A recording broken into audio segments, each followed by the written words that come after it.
Salam sahabat-sahabat Kristus, kembali lagi di dalam Suara Gembala. Kiranya kita semua dalam keadaan sukacita, berbahagia, dan senantiasa diberkati oleh Tuhan. Sebelum kita belajar akan kebenaran firman Tuhan, mari kita berdoa. Bapa di sorga, terima kasih untuk kebaikan-Mu pada hari ini. Hari ini kami mau belajar akan kebenaran firman Tuhan dan merenungkan apa yang menjadi perintah-Mu dan perkataan-Mu. Biarlah hati dan pikiran dan jiwa kami senantiasa sungguh-sungguh belajar akan kebenaran firman Tuhan dan melakukan di dalam keseharian kami di dalam mengiring Tuhan. Terima kasih, kami siap untuk belajar akan kebenaran firman-Mu. Amin. Sahabat Kristus, hari ini saya bersukacita sekali dan bahkan berbunga-bunga. Kenapa kok bisa berbunga-bunga?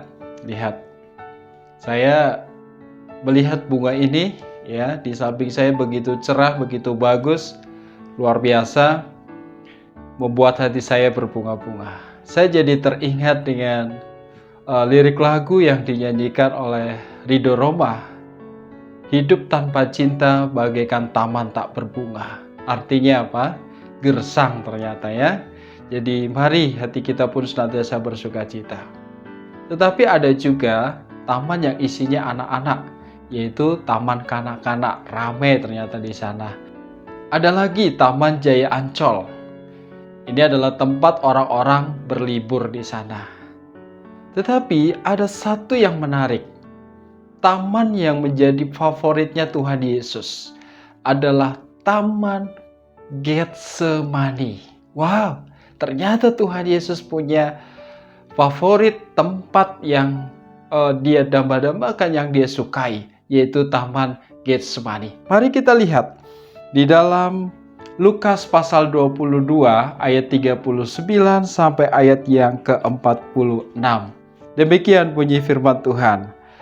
Lalu pergilah Yesus keluar kota, dan sebagaimana biasa ia menuju Bukit Zaitun. Murid-muridnya juga mengikuti dia. Setelah tiba di tempat itu, ia berkata kepada mereka, "Berdoalah supaya kamu jangan jatuh ke dalam pencobaan." Kemudian ia menjauhkan diri dari mereka kira-kira sepelempar batu jaraknya. Lalu ia berlutut dan berdoa, katanya, "Ya Bapakku, jikalau engkau mau, ambillah cawan ini daripadaku, tetapi bukanlah kehendakku, melainkan kehendak-Mu-lah yang terjadi." Maka seorang malaikat dari langit menampakkan diri kepadanya untuk memberi kekuatan kepadanya. Ia sangat ketakutan dan makin bersungguh-sungguh berdoa. Peluhnya menjadi seperti titik-titik darah yang bertetesan ke tanah. Lalu ia bangkit dari doanya dan kembali kepada murid-muridnya. Tetapi ia mendapati mereka sedang tidur karena duka cita. Katanya kepada mereka, "Mengapa kamu tidur?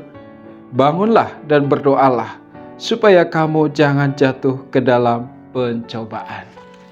Sahabat Kristus, ini adalah satu gambaran atau satu tempat, yaitu yang disebut Taman Getsemani, yang menjadi taman favoritnya Tuhan Yesus. Taman Getsemani atau disebut sebagai Bukit Zaitun, tempat tumbuhnya pohon zaitun dan tempat pemerasan minyak zaitun, yang kita ketahui bahwa minyak zaitun merupakan minyak yang mahal ya.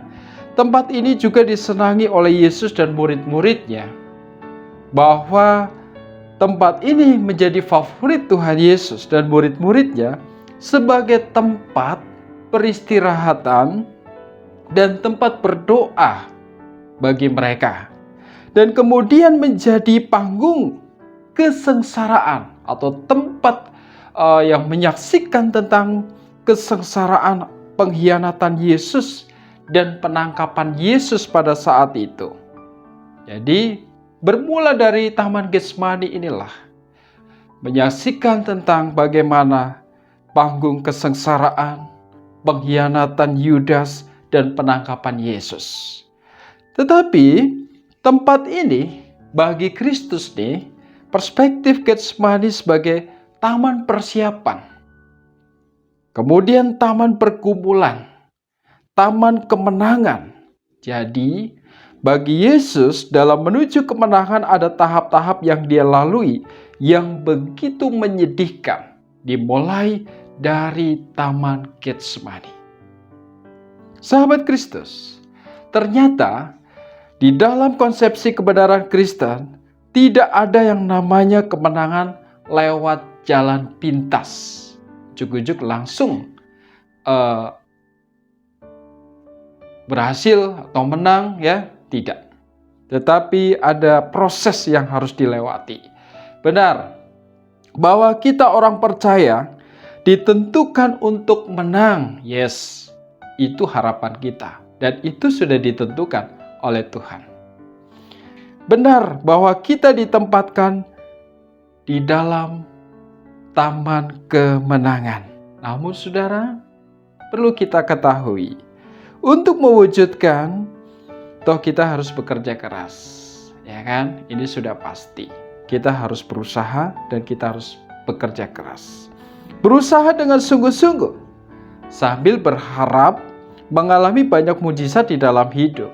Memang seperti itulah yang namanya hidup di dalam budaya iman. Kita harus bekerja keras. Kita harus setiap hari, setiap saat, kita harus berharap kepada Tuhan, bukan berharap kepada manusia. Sahabat Kristus, kita semuanya pasti kepengen hidup berkemenangan. Kita pastinya ingin menjadi orang yang hidup senantiasa berkemenangan dan berhasil dan sukses dan sebagainya. Itu harapan kita. Lukas 22 ayat 39 sampai ayat yang ke-46 memuat nilai-nilai keteladanan. Bagaimana kemenangan itu bisa terjadi. Jadi nilai yang pertama adalah, perhatikan di dalam ayat 39, yaitu hidup dalam budaya doa. Teks sebagaimana biasa, ayat 39 ini, di sini taman Getsemani sudah menjadi taman doa, taman persiapan bagi Kristus. Sudah menjadi taman yang menjadi favoritnya Tuhan Yesus dan murid-murid saat dia berdoa. Bukan berarti dia hanya di tempat itu saja, tidak. Tetapi ini konteksnya merupakan taman doa, taman persiapan bagi Kristus untuk melaksanakan misi agungnya. Kita tahu dia sukses dan dia menang. Sahabat Kristus, apa fondasi yang menyebabkan ia menang? Ini menjadi pertanyaan buat kita semuanya. Fondasi yang dilakukan oleh Tuhan Yesus adalah doa. Luar biasa. Jadi kita jangan meremehkan tentang kehidupan doa. Budaya doa itu jangan kita remehkan. Bahwa doa, budaya doa harus kita miliki. Harus kita benar-benar punya komitmen bahwa kita ini berharap selalu pertolongan Tuhan, yaitu melalui doa-doa kita. Doa anak-anak Tuhan, doa orang percaya, itu menjadi pondasi kemenangan dalam hal apa saja. Jadi kita pegang itu baik-baik, bahwa doa merupakan sesuatu hal yang penting. Ya. Mujizat muncul dari proses pergumulan dengan Tuhan. Melalui apa? Melalui media doa juga. Bahwa tanpa doa, gagal sebelum kita mulai. Ingat, ada 3 macam doa. Yang pertama, doa jika ada atau menghadapi kesulitan saja, itu bisa dikatakan doa yang gak mutu. Yang kedua, doa sekedar menyodorkan daftar masalah kepada Tuhan, bisa disebutkan doa yang kurang bermutu. Lalu doa sebagai persekutuan dengan Tuhan, bercakap-cakap dan bergaul dengan Tuhan, itu yang disebut doa yang bermutu. Jadi mari kita mau pilih yang mana? Saya yakin dan percaya sahabat-sahabat Kristus semuanya, yaitu memahami bahwa doa sebagai persekutuan dengan Tuhan, bercakap-cakap dan bergaul dengan Tuhan di dalam kehidupan kita hari lepas hari. Karena hal ini merupakan sebuah pondasi hidup kita sebagai orang percaya yang selalu berharap kepada Tuhan, yang selalu minta pertolongan kepada Tuhan. Tidak lain harus dengan doa. Doa seharusnya sebagai tanda kerendahan hati kita di hadapan Tuhan. Jadikanlah gereja kita juga sebagai taman doa.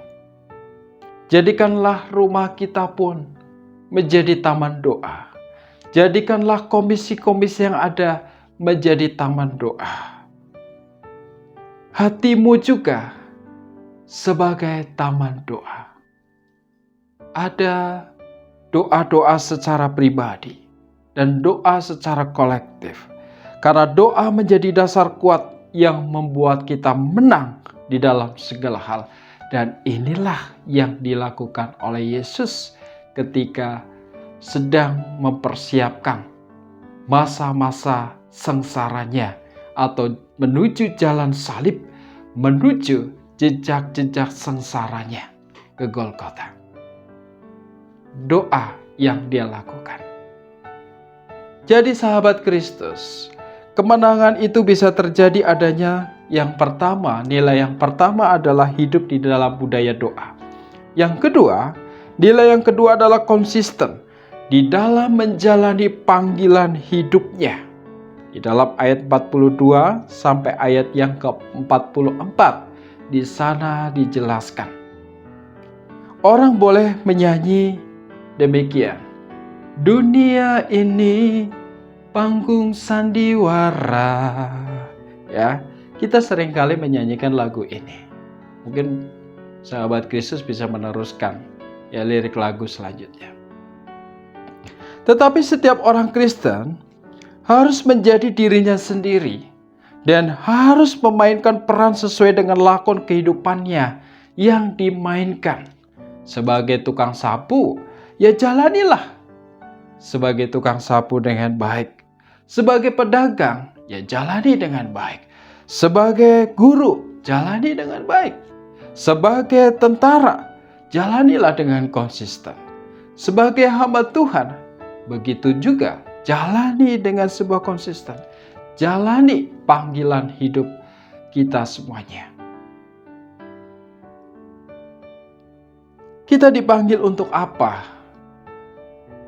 Pertanyaan buat kita semuanya. Jadilah dirimu sendiri dan konsistenlah dengan panggilanmu. Jangan berpura-pura jadi orang lain dan tidak perlu bersandiwara. Gak boleh. Kita harus jadi diri kita sendiri dan hidup dalam konsisten. Hidup di dalam panggilannya.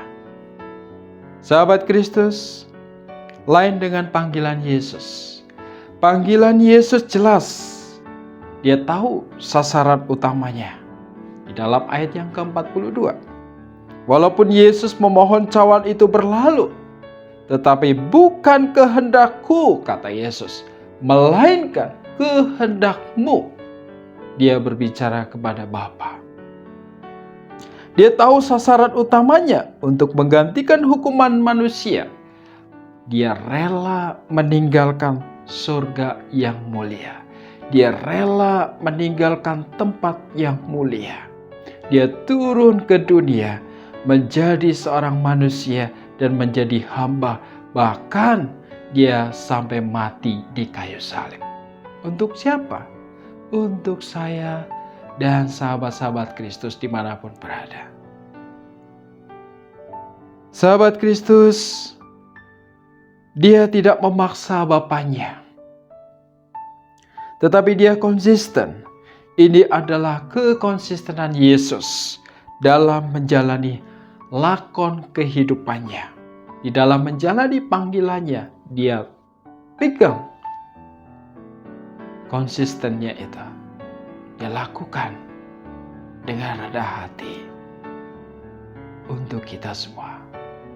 Sahabat Kristus, Yang selanjutnya bahwa Yesus itu konsisten dengan panggilannya, sekali harus mengalami sengsara insani. Ayat yang ke-44. Ketakutan yang sudah akut sehingga peluhnya menjadi seperti titik darah yang bertetesan. Luar biasa ketika kita bisa melihat apa yang terjadi, yang dialami oleh Yesus. Kita bersyukur kenapa bisa demikian. Peluhnya, keringatnya karena ketakutan yang begitu akut, yang luar biasa, sampai peluhnya atau keringatnya seperti tetesan-tetesan darah. Kita tahu bahwa Lukas adalah seorang tabib, mampu menjelaskan tentang peluhnya menjadi seperti titik darah. Ilmu medis menjelaskan situasi dialami Yesus dikenal dengan istilah hematohidrosis, atau kondisi ini adalah peristiwa keluarnya darah melalui kelenjar keringat seseorang yang disebabkan oleh kondisi stres yang sedemikian besar. Jadi faktor utamanya adalah rasa takut yang begitu akut, yang begitu luar biasa, dan pergumulan mental dan emosional yang mendalam yang dialami, yang dirasakan oleh Yesus. Coba kita bayangkan, begitu ketakutan luar biasa. Dia memikirkannya, tetapi dia tetap konsisten menjalani panggilannya. Karena dia sadar dan dia tahu, sahabat Kristus,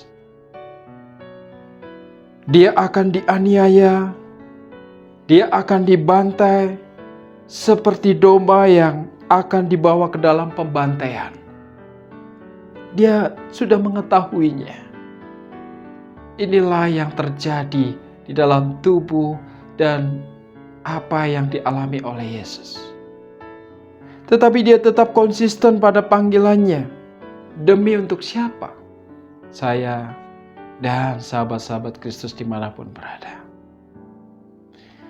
Lalu di dalam ayat yang ke-43, dari rasa ketakutan yang begitu luar biasa, malaikat yang menguatkan dia.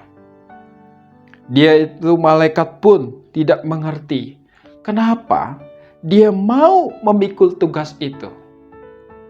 Seperti lirik lagu, di sana dikatakan dia tinggalkan surga mulia. Dia tahu tujuannya untuk menyelamatkan manusia yang berdosa. Getsemani sudah menjadi taman pergumulan bagi Yesus. Dan dia menang. Mengapa? Karena dia konsisten dengan panggilannya. Datang untuk mati di kayu salib, menggantikan kita, menyelamatkan kita. Jadi sahabat-sahabat Kristus, tidak mudah menjalani hidup konsisten itu. Karena kita sering ingkar, kita sebagai orang, sebagai manusia yang sering ingkar janji. Hari ini iya, nanti besok tidak. Hari ini atau pagi ini kita katakan ini, sore beda. Inilah yang disebut di dalam bahasa Mandarinnya adalah pusang puse. Tidak konsisten. Pagi singkong, sore tempe, esok dele, sore tempe lagi. Dolak-dalik, gak punya prinsip dan gak konsisten. Oleh sebab itu, mari kita sebagai orang percaya harus konsisten kalau kita mau memiliki hidup yang berkemenangan. Sahabat Kristus, kemenangan itu bisa terjadi adanya yang pertama. Nilai yang pertama adalah hidup di dalam budaya doa. Yang kedua, konsisten di dalam menjalani panggilan hidupnya. Yang ketiga, Tetap berjiwa besar sekalipun harapan tidak sesuai dengan kenyataan. Teks di dalam ayat yang ke-45 merupakan potret teladan hidup yang tidak putus asa, tidak patah arang, tidak goyah, dan terus maju di dalam kepastian yang kokoh. Dalam hal ini, model ciuman palsu Yudas tidak bisa mengalahkan dia. Dia tetap kokoh menjalani panggilannya. Menyakiti hati, memang ya, menyakitinya. Tapi tidak membuat patah arang, sehingga tujuan utama tetap tercapai. Sahabat Kristus, bahwa jiwa besar tidak goyah oleh karena hal-hal yang mengecewakan dan menyakitkan hati. Yesus bukanlah tipe yang mudah menyerah. Yesus bukanlah tipe yang mudah putus asa, sekalipun teman dekat yang menyakiti dan menyakiti hatinya. Coba saudara, hati pribadi mana yang tidak sakit? Ketika kita pun disakiti oleh orang-orang yang terdekat kita, ya pasti kita kecewa. Barangkali kita putus asa, barangkali kita patah arang. Sebagai pemimpin, Yesus, ia dijual. Sebagai sahabat, Yesus tidak didukung. Ditinggal tidur malahan. Ya, disuruh jaga-jaga, malahan mereka pada tidur. Sebagai guru atau sebagai Tuhan, ia disangkal. Sakit, ya, terus menyangkalinya. Tetapi tidak putus asa. Ia tetap berjiwa besar. Luar biasa. Apa yang dilakukan oleh Yesus? Jiwa besarnya yang luar biasa. Walaupun kenyataan tidak sesuai dengan apa yang diharapkan. Sahabat-sahabat Kristus dimanapun berada. Banyak hal terjadi seringkali kenyataan tidak sesuai dengan harapan kita. Bagi kita sekarang ini, setelah kita tahu apa yang harus dilakukan, jangan lagi menyakiti hati Tuhan. Sahabat-sahabat Kristus dimanapun berada, jangan lagi menyakiti hati Tuhan. Jangan lagi mengecewakan hati Tuhan. Jangan lagi menjual. Jangan lagi menyalibkan Tuhan. Tetapi berusahalah untuk menyenangkan hatinya. Puji Tuhan. Sahabat-sahabat Kristus, kita sebagai orang percaya ditentukan untuk menang, dan kita ditempatkan di dalam sebuah taman kemenangan. Namun kebenaran Kristen, tidak ada yang namanya kemenangan dengan jalan pintas atau lewat jalan pintas.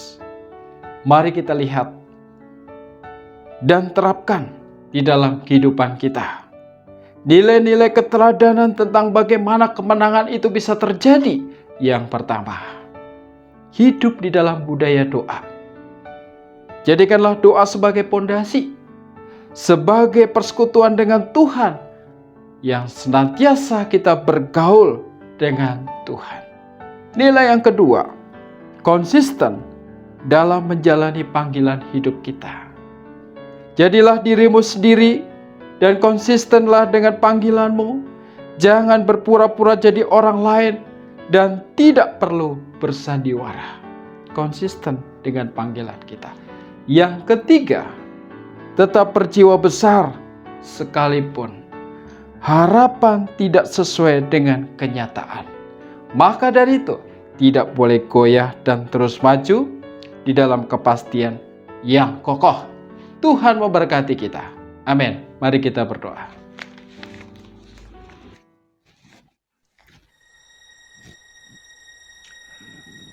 Ya Bapa, kami bersyukur untuk kebaikan dan penyertaan-Mu pada hari ini.